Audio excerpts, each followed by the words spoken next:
and to defend biodiversity. And one of the most important things, Nick, that is a priority to us is to defeat deforestation. We're setting the goal to have zero deforestation by 2030 or sooner. But the important thing is this year we have made a reduction of 30%. Can you really implement zero deforestation by 2030? It is a must, and we will. Yeah, but how do you do that? So we are using three policies. The one most important is to have natural conservation contracts. So we have peasants and indigenous communities protecting the land. But that has to be aligned with the issue of having 30% of Colombian soil declared a protected area. So what we can do is, with the areas that are protected, the protection, bring it to the green financing and the carbon emissions contractual methodologies that are around the world. But what about the areas you don't control? I mean, you've just picked up one of the big drug dealers. You also have still the problem of the FARC, the guerrillas.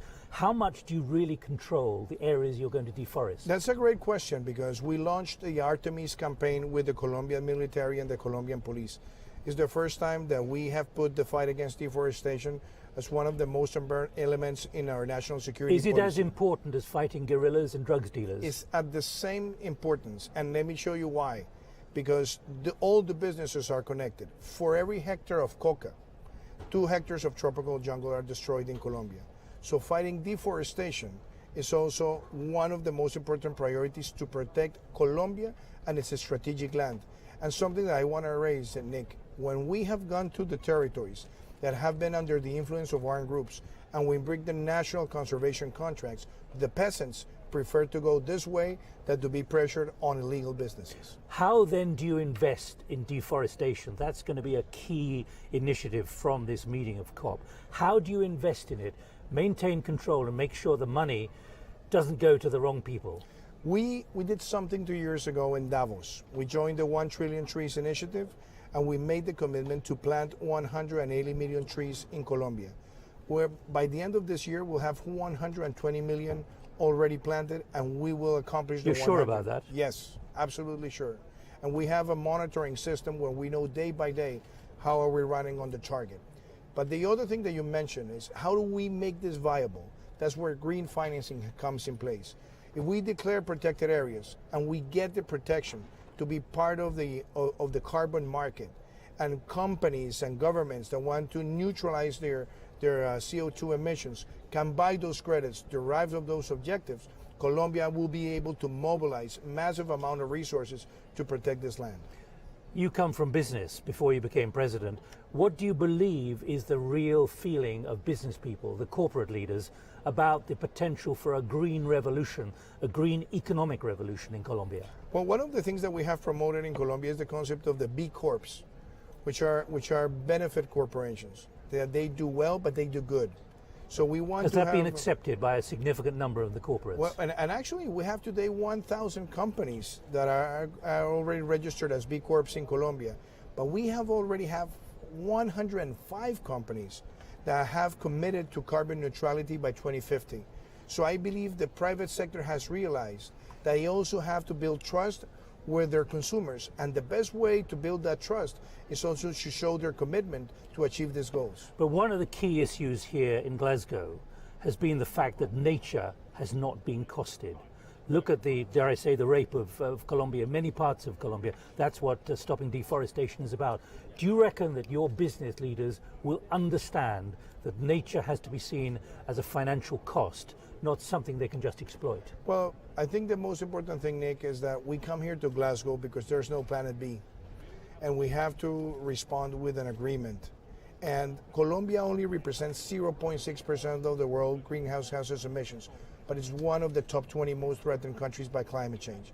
And if a country like Colombia, with just 0.6% of the emissions, is making such bold commitments, we want the biggest, more richer countries around the world, but also the corporate system, to engage in looking at this climate action ambition as priority number one. But let me re-emphasize my question. The fact is that nature has not been costed as a cost to business. Now it needs to. That's what the Dasgupta report was about earlier this year. The emeritus professor of economics at Cambridge University saying business doesn't understand that nature carries a cost now. You want me to tell you a story about your question and what are we doing in Colombia? We're changing the concept of competitiveness, not only looking at price or productivity, but also how green is to invest $1 in Colombia vis-a-vis other parts in the world. With metrics to back that.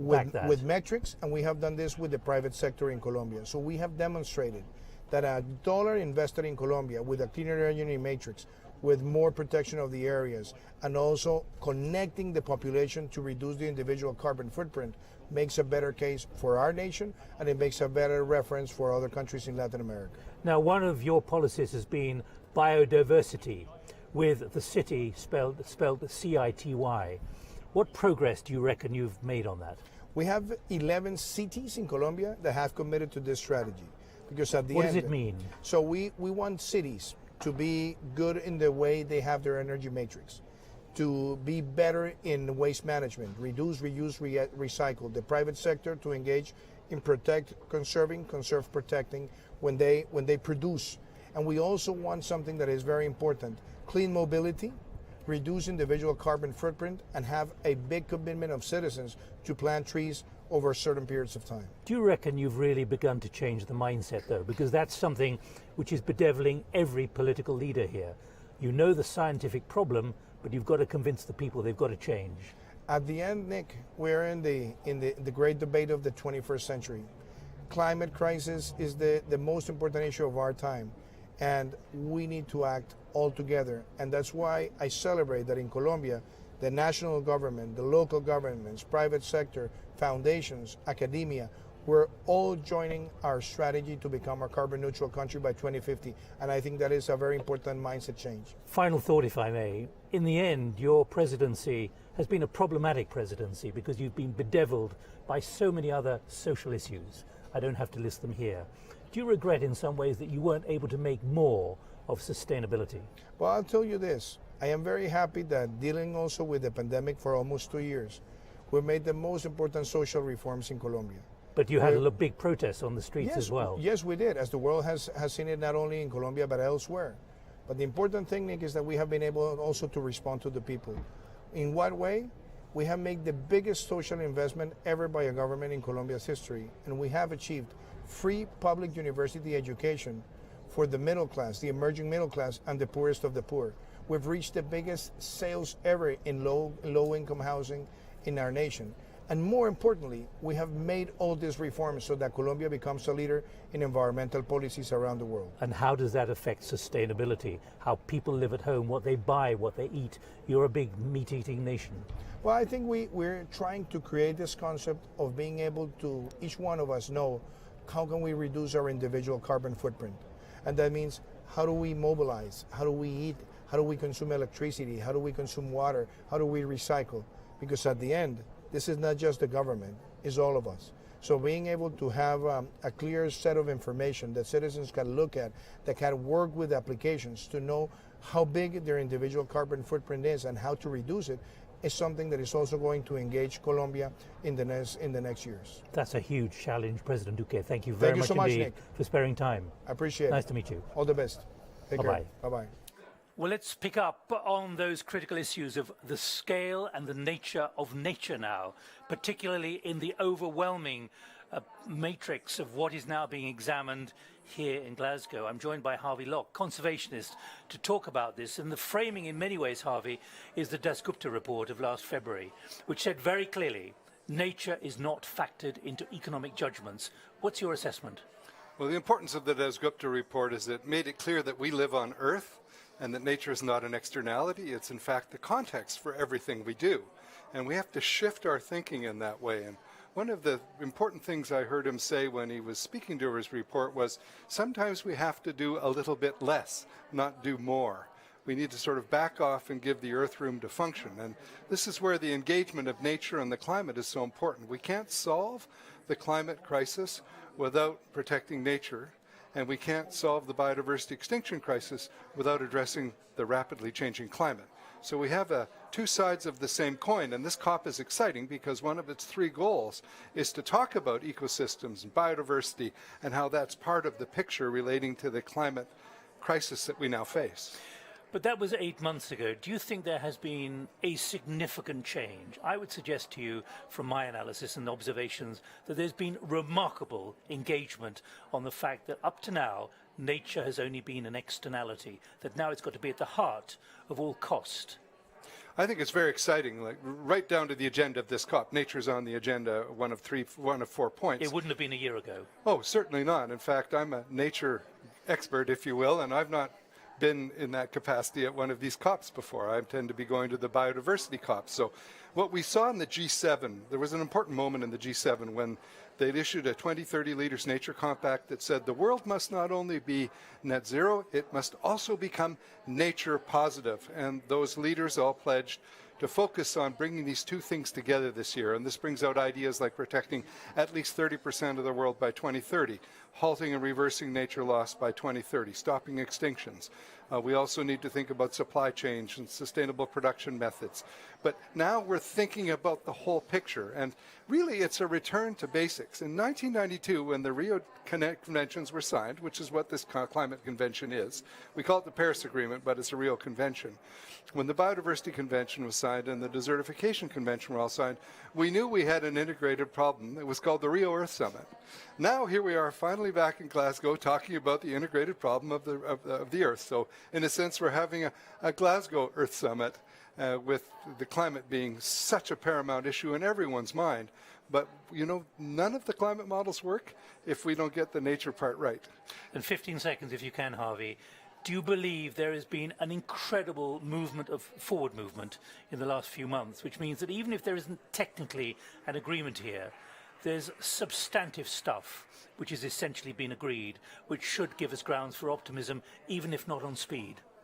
If you do global environmental policy, you must get up in the morning an optimist and go to bed an optimist. I'm optimistic to see this energy, to see the nature and climate conversation is so deeply integrated now. I think the UK is doing an important thing with its leadership on this, and I think we can have an equitable, nature-positive and carbon-neutral world if we just keep trying. Let's talk not about optimism, but maybe realism when you get up in the morning and realism when you go to bed. Harvey, thank you very much indeed. Harvey Locke there. Thanks for joining us here in our special studio at COP26. Now, let me just give you a little idea of where we are in this enormous area of COP26, down in the former shipbuilding area of Glasgow, alongside the banks of the Clyde. You wouldn't think it here. This is the big centre for exhibitions, which has been turned into a monster kind of gathering place with these kind of rooms. That happens to be our room. I have to say, since we took these pictures about in the last couple of hours, since the leaders have been speaking, these spaces have filled up dramatically, and now there's something of a traffic jam around many of the corridors. So the idea that you can find a quiet place somewhere in this area, this conference area, forget it, because actually you can queue for up to 2 hours to get through security, have your bags checked, and there are somewhere around here 25,000 people. Although it is rumoured, actually, there have been efforts to cap the number simply because of the pinch points that have been experienced at the security areas. I have to say we haven't got pictures of the security areas because we were told not to take pictures for security reasons. So that's what it looks like, and that's the outside of our newsroom there. Now let's move on, because we want to talk about investment industry and deforestation. The word is that there will be a big deal tomorrow announced on deforestation to take effect by 2030. Let's pick up and work out what is happening. I'm joined here in the studio by Vicky Taulikorpis, welcome, who is the former UN Special Rapporteur on the rights of Indigenous people. Welcome. Thank you. And let's go on Zoom to two of our other guests, to Alfred Brownell, who's a Liberian economist, an environmental activist and lawyer, and from Indonesia by the Dayak indigenous leader, Norman Jiwan. Welcome to you both. I hope you can both hear me. I think you're smiling, which is a good sign that, yes, and waving as well. So thanks very much indeed for joining us. And the issue is investment industry and deforestation. Vicky, first of all, do you think things are moving in the right direction, maybe faster than you expected? Yes, in the sense that at least for indigenous peoples, there are some efforts to bring in indigenous peoples in the climate change negotiations. You feel that, do you, very strongly? Well, not so strongly because, you know, we are here, but we still have a lot of issues that we want to bring to the attention of the state parties. And of course, one of the issues is about investments because they are going to announce billions of dollars, you know, to support the climate change mitigation and adaptation processes. But we are very you know, we are quite skeptical in a way because we know that there are big investors or asset managers who are still supporting deforestation. So their mindset has not changed? I think so. While they talk about, you know, contributing to the climate change solution, you can still see that their investments in pipelines, you know, tar sands, as well as in deforestation are continuing. So I think that's really one area that should be looked into because these investments are not just destroying, you know, indigenous territories, but of course violating their rights, and also the kinds of violence that we see happening in indigenous territories is because of the push for these investments. So do I summarize your view at the moment as skeptical, cautious? Skeptical, right. And yeah. Well, let's get a view from elsewhere. Let's go to Norman Jawan. Welcome, Norman, from Indonesia, the Dayak indigenous leader. I'll come to you first. You know, you're 12,000 kilometres away from us here in very chilly, I have to say, Glasgow, which has been smitten by storms and rain. It's very Scottish weather, but it's tough for a lot of people and very unlike Indonesia. What's your feeling? Is there, particularly with the palm oil problem and so many issues in Indonesia, is your feeling that something is moving now on deforestation or not? Well, thank you very much for this important and critical opportunities to speak out really about stopping financial institutions financing deforestation and whatever. And I have to say, if it is not now, it is already too late, because when we are talking about deforestation in Indonesia, especially because of the productions of massive biodiesel and biofuel production from especially from palm oil, we have lost our tropical rainforest very rapidly. For example, now if we are talking about around 16 million hectares, 16 to 17 million hectares of planted oil palm plantation, around 3.28 million hectares are located in the forest areas. That is illegal from legal frameworks in Indonesia. That is really happening in Indonesia. Out of that, but Norman, can I just come to you and ask you, do you believe this can be reversible, that it will be reversible, and that if there is an agreement internationally, as we've seen for CFCs and we've seen for other things in past history, recent history, do you think that there can be a significant change? Because Vicky is saying he's being very cautious. It cannot be reversible at the moment, and not soon, I believe, because if the current patterns is continuing, it's not going to be reversible. And I'm not confident to say it can be reversible at the moment, at least. That is what I can predict, because if, for example, our omnibus law is properly implemented, we will be losing our further 665,000 hectares of forest because of this new sweeping law.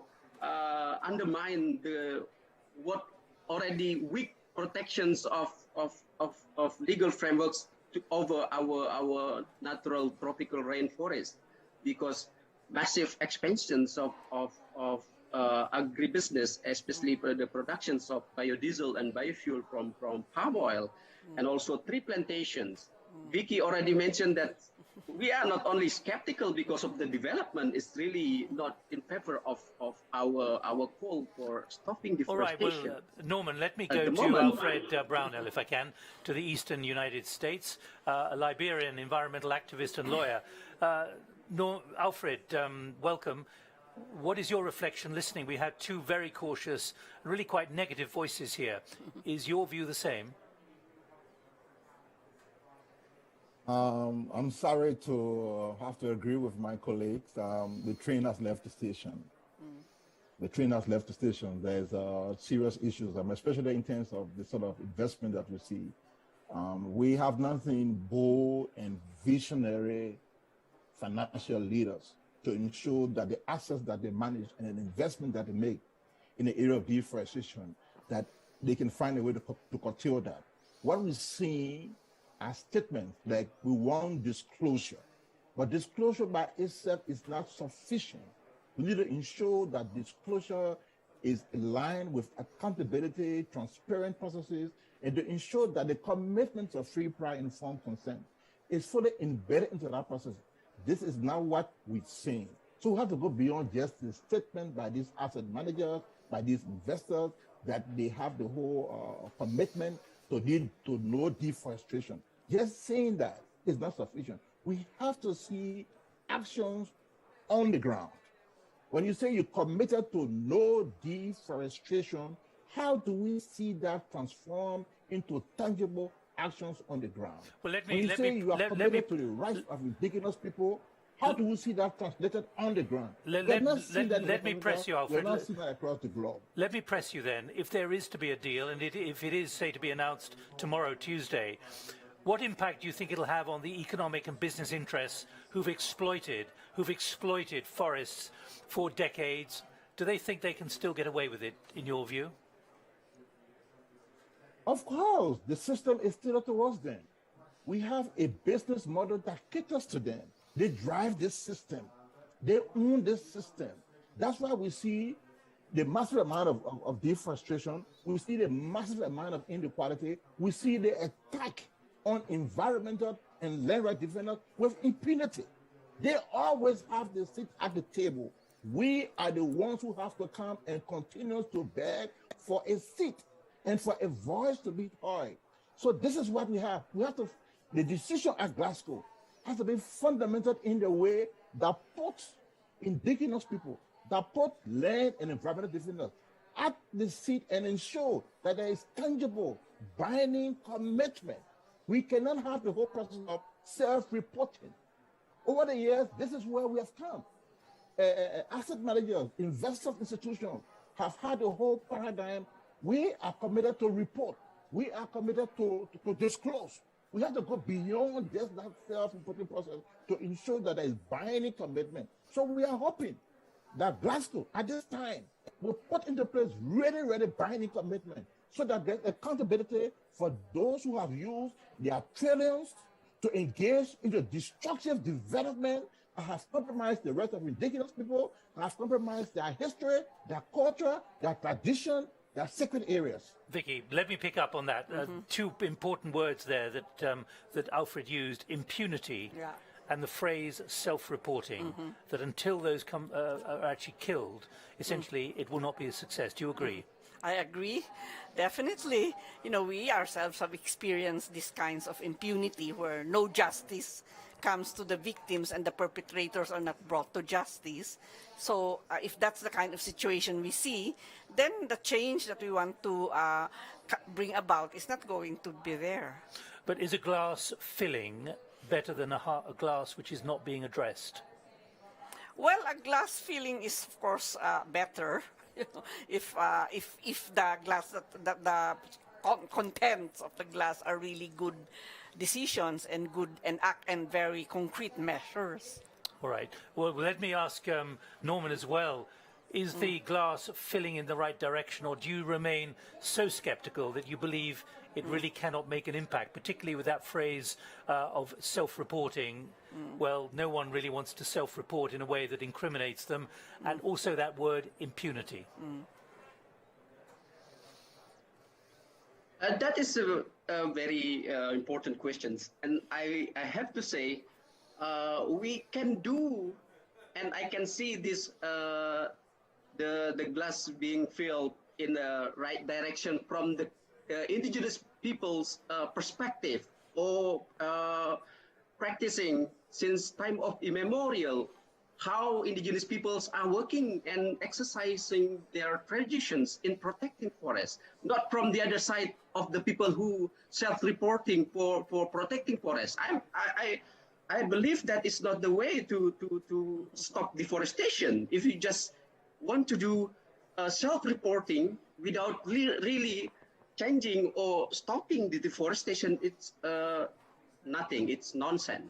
And impunity, that is a serious problems in that making our planets and our left tropical rainforest is continued to be destroyed by different actors, not only because of the untouchable actors, but also at the same time massive corruptions linked to forestry sectors is serious problems, not only in my Borneo Islands, but also other big islands in Sumatra, Sulawesi, and Papua. All the process of permit issuing down to production process, environmental approval process linked to bribery and corruption. That's very serious problems. All right, well, Norman, thank you. I have to stop you at that point. Thank you very much indeed. There's a long delay on the line as well. So Norman, Alfred and Vicky, thank you very much. Vicky here in Glasgow and Alfred on the east coast of the United States. Thank you very much indeed. We don't have the details yet on deforestation. That could come tomorrow, Tuesday. But what about a reflection on the fact that there could be at least some small-scale improvements, some small-scale positives from the deforestation deal, which could be announced tomorrow, which focuses on upsetting the ecological balance and the chances of trees consuming carbon dioxide.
Are cultivating tree nurseries to plant, protect, and monitor native seedlings.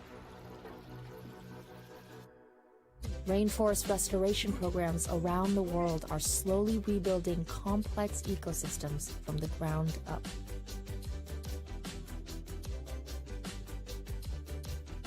Together, we can help rainforests rest and recover. We can rewild our world.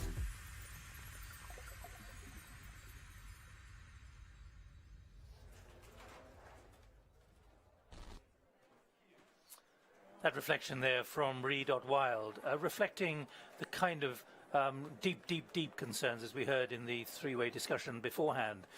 What about the way so many countries are looking at what's happening here at COP26 in Glasgow? Let's go to the Jorge Rivera, who is the Energy Minister of Panama, joining us via Zoom from Panama City. Minister, thank you very much indeed for joining us. I can see from your desk. What's your reflection on where this is likely to be going here in COP26 and what Panama particularly wants from it? Greetings from Panama. We are actually very confident and optimistic about the options here in the COP. We have been doing a great job of getting ready for this. As a team, we are one of the 3 carbon negatives countries in the world right now, and we want to go ahead. More than for that, from the energy side, we have a full, comprehensive, and holistic approach in our energy transition agenda that we approved last year. How brave, Minister, do you reckon you really can be in Panama about the kind of compromises that the public is going to have to make if there is going to be the kind of dramatic agreement here and the kind of things that John Kerry talks about? We've done the 65%, the easy bit. Now we've got to do the 35%, which is going to be incredibly difficult, not least because the public has got to be convinced. Yes, actually, there's a lot of alternative that we have to get into the approach, not just about how those developed countries are going to contribute and fulfill the commitments to put the resources in order to go ahead with the climate change agenda, but also how do us, the developing countries, are working hard to get ready for the use of these resources and the kind of alternative that we have without these resources. That's the thing that we're doing here in Panama, and we expect, and we're right now doing, is to be some kind of lessons learned on how to develop a transition in a country with doesn't have that kind of money in order to put it into the projects and the programs. Well, let us understand your dilemmas, and we're here particularly talking about nature and the fact that nature is now being factored or needs to be factored into so many business arrangements, business plans, profit and loss account. It's got to be costed. It can't just be taken for granted. You've got 4.5 million people in your country. How are you going to change the way they think? Not in 50 years' time or 15 years' time, but now, very quickly. Okay, we have already some work that we have been doing. You know, our electricity matrix is around 75% to 80% of renewable right now. We are a country that already is working on that side.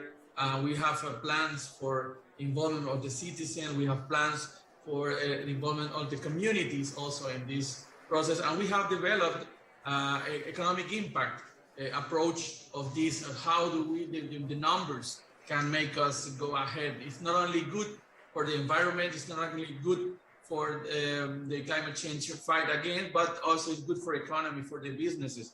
And this is something that we have, we are in a process of everybody getting to know the options. We have this source of information for authorities, for companies, for citizens, and we expect to create at least 15,000 new jobs by the year 2024 in this energy transition agenda, and the adding to the GDP and the savings in subsidies and energy costs. So we have a comprehensive approach for this. But let me be very frank with you.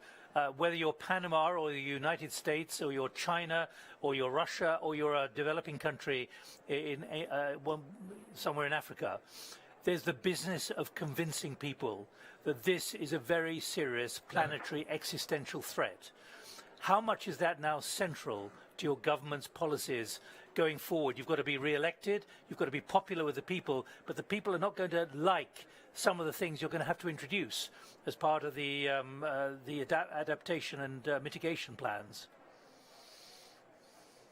Yes, that's a fact. The first thing that we have to put is the numbers on the table and the facts on the table. This is the key issue. And we have to go ahead. We have a lot of work to do in this education and empowerment processes. And that's what we're doing. You know, we just don't have the programs, the specific and functions, the regulatory framework, the policies, but also the involvement of the communities in this process, the companies. So this is the way we're doing it. It's very transparent, authentic, and we know that this is our biggest challenge, and it's in the middle and of our proposal of public policies right now in the government, and of course we expect to go ahead in the next government. We're not thinking about re-election right now. We are thinking about planting the seeds for the next 10 or 20 or 30 years for our country. So we are really realistic on that side.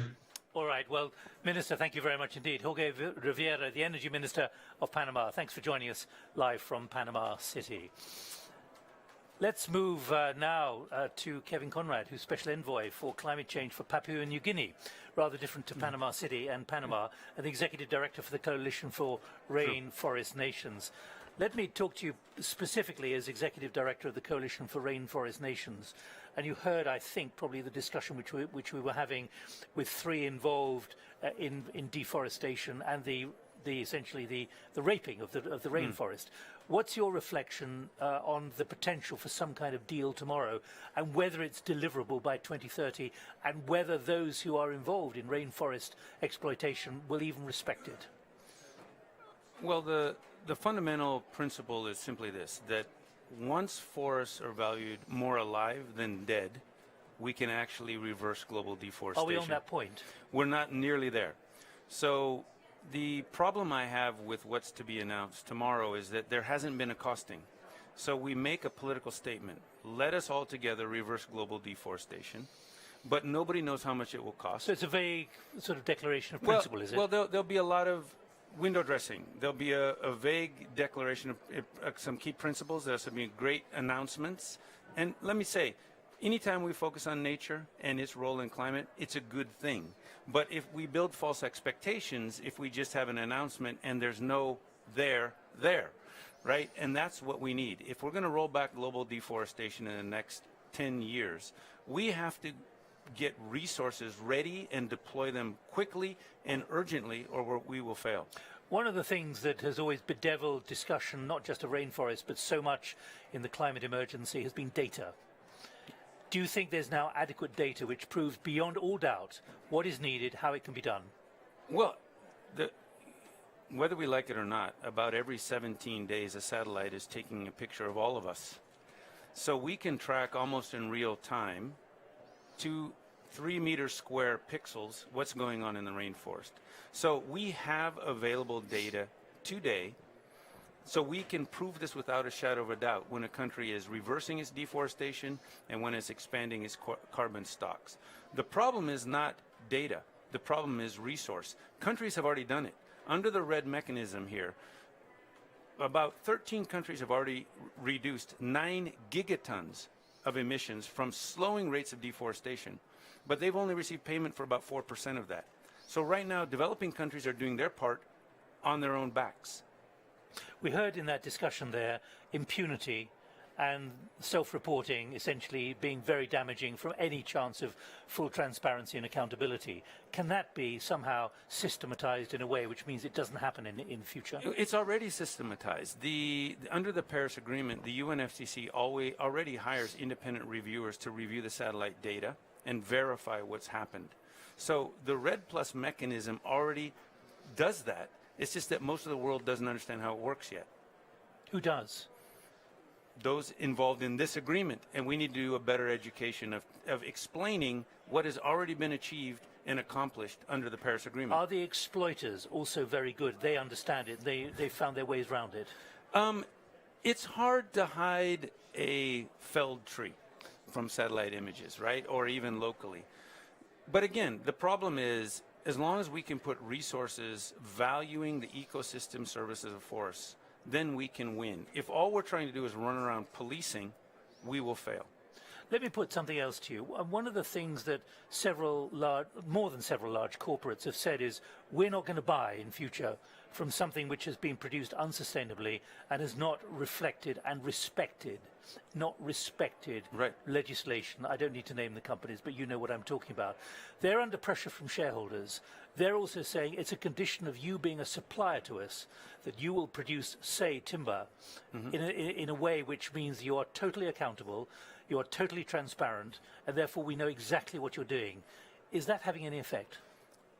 I think it's very helpful symbolically, but let's keep in mind about 70% of the trade of agriculture and wood is amongst developing countries, and only about 25% of that ends up in the rich countries. So while it's important that they signal that, it's really important that developing countries are also part of that process. And are they at the moment? Is it moving in that direction? Let me put it that way. Well, there's different ways to skin the cat. So do you trace from the supply side, or do you get right at the heart of the issue on the ground in developing countries and make interventions on the ground? And we're advocating doing both. So let's make those interventions on the ground, and let's trace whatever leaves that area. Kevin Conrad from Papua New Guinea and also from the Rainforest Coalition, thank you very much indeed for joining Appreciate us it. Thank you. here in Glasgow. At least it's warm in here, All unlike right. outside at the moment. Stay All where right. you are for a moment, All right. Thank because you. I'm just going to introduce, so we're going to keep going on the business of costing and mindsets and the kind of thing that Kevin and many of our guests have been talking about in the last 40 minutes, because President Macron of France has just told fellow leaders that commercial calculations by businesses must now factor in nature. That means everyone and everywhere. To test if that will happen, I spoke with Sabah Hossain Chowdhury. He leads Bangladesh's Parliamentary Committee on the Environment, Forests and Climate Change. He wants the destruction of an ecosystem to be treated as a crime. He supports the idea of national parliaments considering legislation for ecocide. That includes Bangladesh. Will that radical option really help drive progress here in Glasgow? You know, when you use the term significant, it's always relative. Significant has to be what science demands. So there might be progress, you know, there might be announcement, there might be pledges, but at the end of the day, what counts is whether what we are deciding is what science is screaming at us to do. And my concern is that we are not doing enough. There will be progress, of course. In every COP there's progress, but you're not looking at incremental progress. You're looking at something which is far more fundamental. Something which is actually going to be a breakthrough rather than small incremental changes, because that is what the science is saying. You're talking with us at the Nature Newsroom, the emphasis being on nature. How much do you think now that the world, literally in the last few months, has understood that nature is a cost that can't be just taken for granted? It's not just a cost, it's also an asset. You know, I mean, if you take the case of Bangladesh, you have all heard about the Sundarbans, which is one of the largest mangrove forests in the world. And the way it has protected the coastal areas of Bangladesh, every year we have cyclones or major natural events. And that has acted really as a barrier, which has saved lives, it has saved livelihoods. So we understand nature, and for us, nature-based solutions are absolutely fundamental. But I'm talking also about the corporate world. Yes. Those who are essentially raping the land, raping resources, and not considering it as a cost, thinking of it as their right to do so. That is a mindset that needs to change. I think, you know, we are seeing some indications, but it hasn't gone to the point where I would feel comfortable. In fact, one of the things that we are looking at the committee is a law on ecocide, which is, you know, about mass destruction, mass and willful destruction of nature. But what kind of dialogues do you have with the corporate sector, whether the big corporates or the many, many, many smaller corporates? We try to instill in them the fact that nature has a value. Do they understand it? I think they would understand it better if we actually had nature-based accounting. So one of the things that we are trying to do is to establish a base for a natural capital. You know, obviously we can't have it in the GDP, but we are looking at it in terms of satellite accounts. What you cannot measure, you don't value, or people outside don't value. So for us, one is advocacy, one is talking to them, one is having a dialogue, but we also need to put on the ground certain fundamentals, a framework. And I think that's why evaluation of nature, the services that we get from the ecosystem are so very important. So I think it has to be a gradual process. As you say, you are dealing with a mindset. You're dealing with corporates who've been created not considering the value but also the cost and the price to nature. Do you think you can move the mindset at the speed that is necessary given the enormity of the massive challenge that we have at the moment? That's obviously a big question, but well, I don't think what's your answer? I don't think we have the luxury of choice. We have to do it. You know, do they understand it, the corporates? They have to understand it. And I think that's where we have a role to play. That's why we are looking at legislative frameworks. We are looking at policies. You know, how can we protect nature? Because at the end of the day, that's our biggest asset. So how do we protect that asset and how do we move forward? But many corporates think it's their right to exploit nature at no cost to anyone else. Is that right? Because maybe we don't have the legislation and the policies in place. But I think once we do that, once we make it very clear, for instance, we now have a provision in the Constitution of Bangladesh which talks about protection of nature, of ecosystem services, of biodiversity, which we didn't have before. And that is under fundamental principles of state policy. So, we are getting there. I think we need to move fast, as you say, because we can't afford small changes. We need big breakthroughs. We need big shifts in mindset. And that's the challenge. That's what we have to work on, of course. But how easy is it going to be to get these regulations through Parliament? Is there a significant obstruction and opposition to them? I think within the Parliament we are okay. Bangladesh, remember, is the only country in the world which has actually taken a resolution on a planetary emergency. We didn't just talk about climate. So their nature, nature being not at war with nature, taking nature to be an integral part of us. Even when we define or try to describe biodiversity, biodiversity is in trees and animals that live in the jungle. We are a part of that diversity. So when we talk about nature, nature is integral to us. It's a part of our culture, it's a part of our legacy, and it's part of what we will become in the future. But let me put it to you, Mr. Chowdhury, you can declare an emergency and it can feel and sound good and make good headlines, but there are still many who can drag their feet and make it more difficult despite the emergency. No, I think the declaration of the emergency is to show the intent, is to highlight the issue, is to show that there is political consensus. And once you've got enough hooks on the board, then you can bring in other things. So for us, it was strategic, having that emergency, talking about a low carbon development pathway for Bangladesh, and it's one of the fastest growing economies in the world. I think it was necessary. Of course, it's not sufficient, but we needed to have a start. And I think the emergency is what we want to build on as we move forward. Final thought, if I may. What about corporates and those who make money, good money, out of good business, whether domestically or externally? How much are they prepared, do you believe, to do this on their own, as opposed to waiting for you in Parliament to pass a law? I would like to think they would do it on their own because of enlightened self-interest. Because, if you're looking at it from a long-term point of view, it may make good returns for you in the short term, but in the long term, you're actually shooting yourself in the foot. But I don't think that will happen. So they reckon that they're going to put a value on nature at last? Well, we'll see how we go. Sabah Hassan Chowdhury there from Bangladesh, the chair of the Committee on Environment, Forest and Climate Change, talking about the new word there, ecocide, not just genocide, ecocide. How much will that underpin much of our discussion here in the Nature Newsroom over the coming days, the coming couple of weeks? The idea that something else is emerging, not just genocide, but ecocide as well. Now, what's it like running a COP? Well, at short notice, Spain took over the mantle a couple of years ago. It had to because of unrest in Santiago in Chile. And Carolina Schmidt was the last president of the COP, COP25, which took place in Madrid, Spain. I was there. What are her expectations for COP26?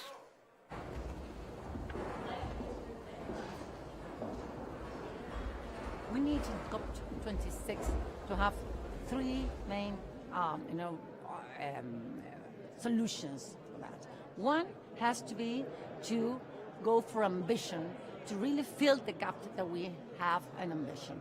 Secondly, we need cash, finance, to support the climate action at the level that we need. And third, we need real and clear rules to implement the Paris Agreement. In those three main issues, the ocean is clearly connected.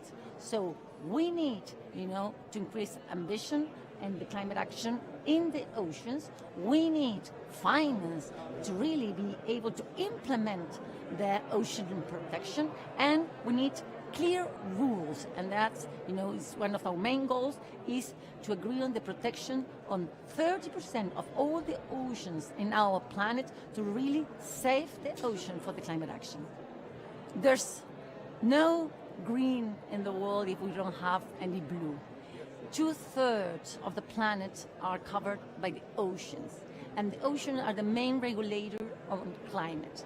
We cannot continue having the climate agenda and the ocean agenda as if they were separate ones. We have only one planet. We have to integrate this agenda. One of the main achievements of COP25 was being able to integrate those agendas in one. So we make the ocean one of the pillars of the climate action. Carolina Schmidt there, no longer in charge, but she handed over the baton to Alok Sharma yesterday, the British president for the next year, and what a job he's got. She remembers well what it was like in Madrid. Well, as part of our Nature Newsroom, we're giving Indigenous people a voice, a very important voice, because they tend to be forgotten about or certainly marginalized and sidelined. We've already heard from Norman from the Dayak community in Indonesia.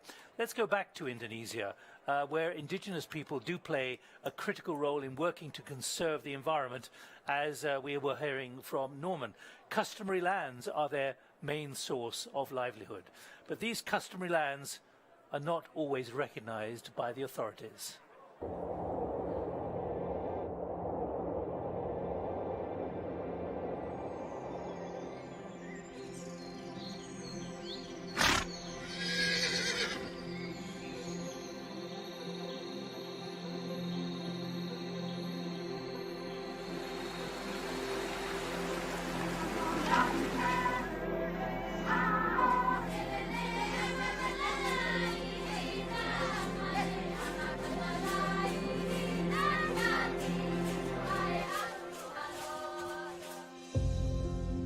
Indonesia terdiri dari bermacam-macam suku dan budaya yang tersebar di ribuan pulau.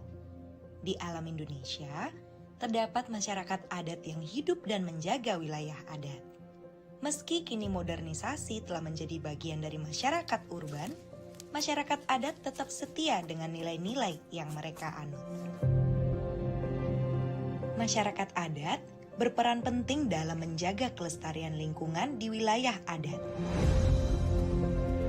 Mulai dari memanfaatkan wilayah adatnya, seperti hasil hutan, hingga memelihara hutan adat, semuanya dilakukan dengan menghormati nilai-nilai luhur. Wilayah adat dapat membantu menopang ekonomi masyarakat, karena hasil hutan merupakan sumber kehidupan, sumber pangan, sumber tanaman obat, dan lainnya.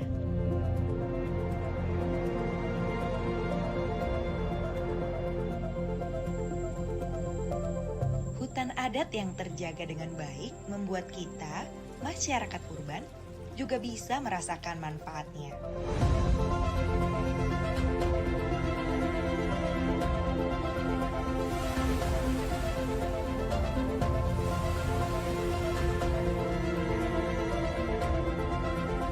Hutan melahirkan oksigen atau udara bersih yang penting bagi semua manusia. Hutan juga menghasilkan keragaman kehidupan flora dan fauna.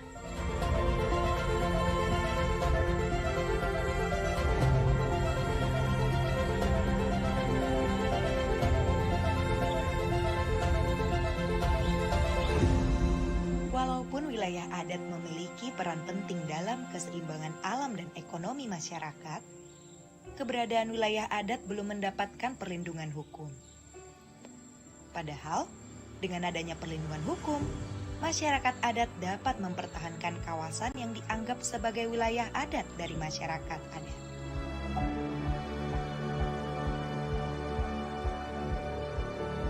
Masyarakat adat adalah bagian dari bangsa Indonesia. Namun, perjuangan mereka dalam menjaga wilayah adat tidak selalu mudah. Kita bisa membantu masyarakat adat dengan memulai langkah kecil, seperti mendukung masyarakat adat mendapatkan perlindungan hukum.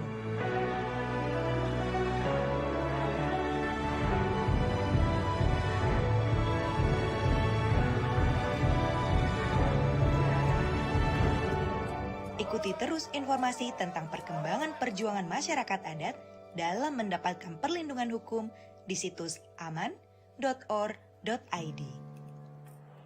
Understanding the implications of deforestation, and particularly for the indigenous community there in Indonesia. So let's get an overall understanding of how far nature is moving. Nature is at the heart of these news operations, this newsroom, this news studio. I'm joined by Bruno Obele, who's Director General of the International Union for the Conservation of Nature, the IUCN, as Bruno, you're normally known. I want to understand, because you've talked about humanity at a tipping point, and you had a big conference which actually had far more energy, probably, than anyone imagined in Marseille, literally 6 weeks ago. Yeah. What's your feeling about how much nature has gripped imagination? You know, nature, all we eat is nature. All we breathe is done by nature. All we drink is prepared by nature. Nature is our platform. We are alive because nature supports us. And nature could also support us in tackling the climate challenge. So this is something that the more people live nearby nature, the more realize it. Farmers knows that nature is about everything. Indigenous people knows because they live with nature. We have lost this sense of relation with nature. Maybe COVID have helped us to remember about the importance. But let me put this to you though. You can say that you've been in the job now for 18 months. You were in the Swiss government beforehand. When you look back to where you were 18 months ago, and then you look at the Dasgupta report of last February, which said nature has to be respected as a legitimate externality of every business operation and every business calculation. That wasn't on the agenda a year ago.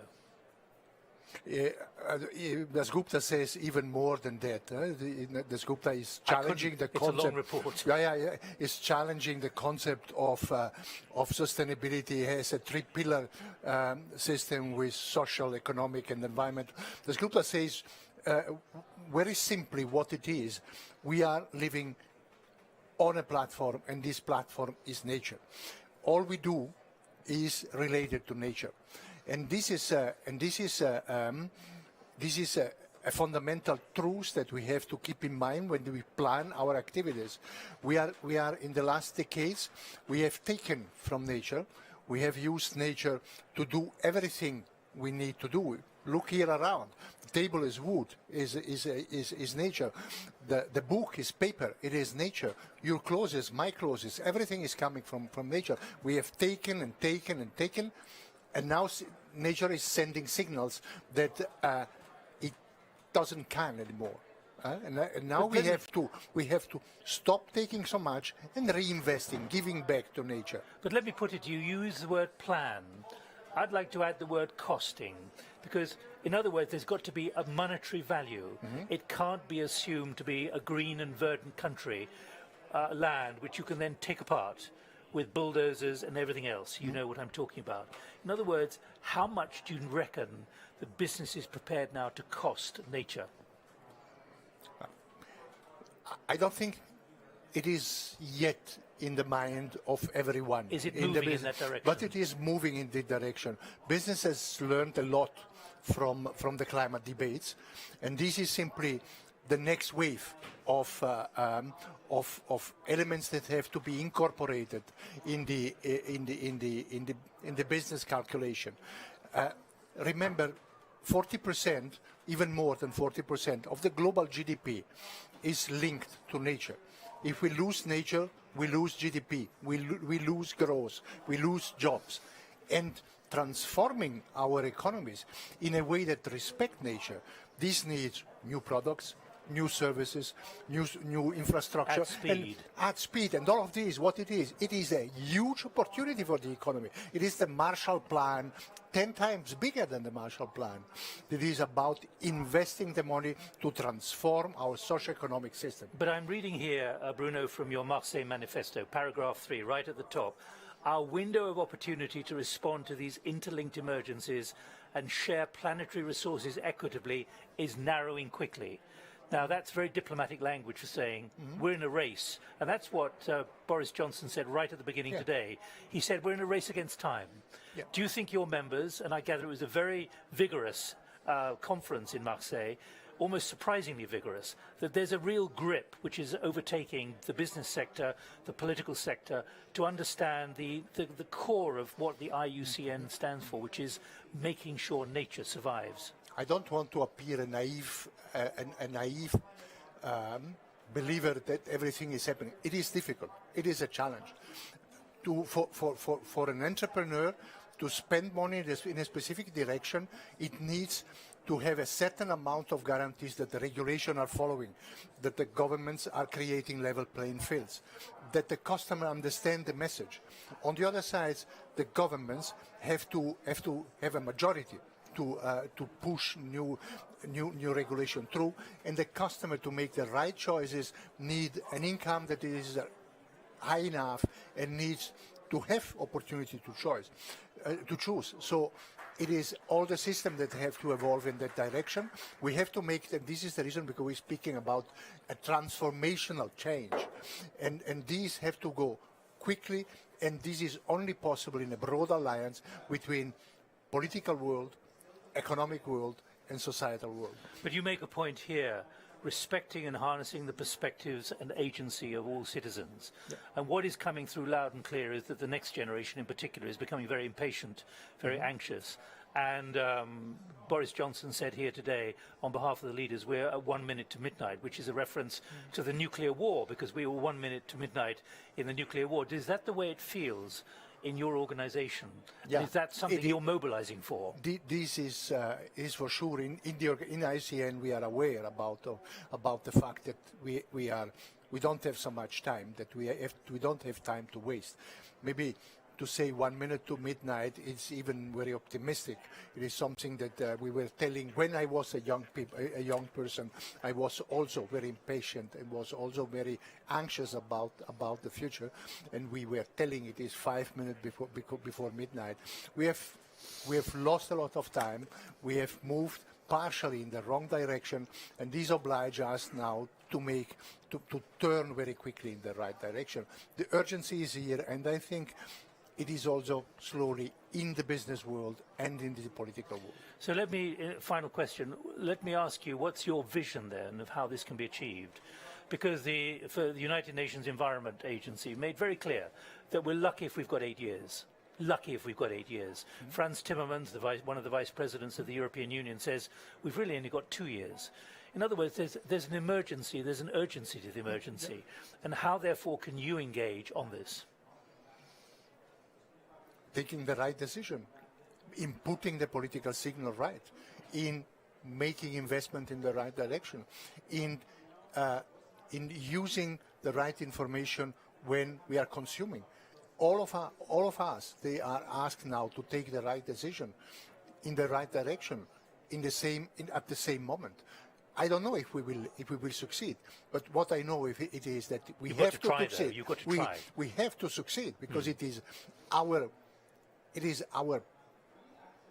life that it is at stake. If we want our children and our grandchildren to live in a world that it is better than today's world, or at least as good as it is now, then we have to make now the right decisions. Well, thank you very much, Bruno Eberle, who's the Director General of the IUCN. Welcome. Thank you very much indeed. Stay there for one moment, because while you were talking, I was told that Narendra Modi, the Prime Minister of India, a country of 1.4 billion people, has committed India to go net zero by 2070. That is 1 year later than China and also 1 year later than Saudi Arabia, 10 years, I should say. 10 years later than Saudi Arabia and China. Saudi Arabia made its announcement this time last week. So things are moving. Net zero is being committed to, but there's still that very, very long horizon being pursued by some countries, which, in the view of many scientists, 92 who've written today to the Nature magazine, saying that this has got to happen so much quicker than the science is suggesting, because otherwise it really will be catastrophic. So to you all, thank you very much for joining us. We're going to be doing this every day for the next 2 weeks until the closure of the COP26. So please do join us at this time every day. Bye-bye.